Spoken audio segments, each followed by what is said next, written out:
మనకి గురువు కావాలని బాగా ఆసక్తి ఉన్నది. గురువు గురువు గురువు గురువు అని నీ లోపల తపన ఉన్నది. ఈ తపన ఉన్నప్పుడు భగవంతుడు నీ తపనని గమనించి నిన్ను ఒక చోటకి తీసుకెడతాడు. ఇలా తీసుకెళ్ళినటువంటి స్థితి ఏర్పడ్డది రామకృష్ణ పరమహంస దగ్గర.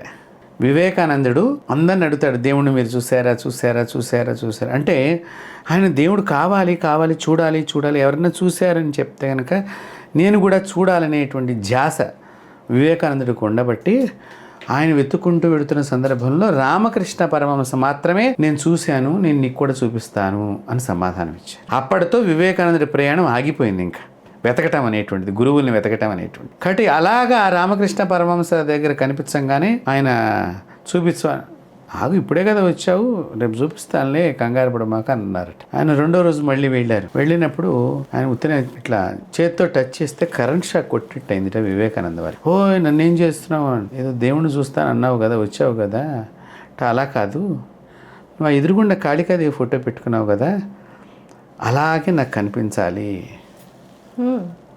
అమ్మవారు అని అడిగాట. అయితే నేను ఎంతో సాధన చేస్తే కానీ ఆవిడ నాకు కనిపించలేదు, దానికి ఒక మార్గం ఉన్నది, ఆ మార్గాన్ని నువ్వు పాటిస్తానంటే నేను చెబుతాను, అప్పుడు నీకే కనిపిస్తుంది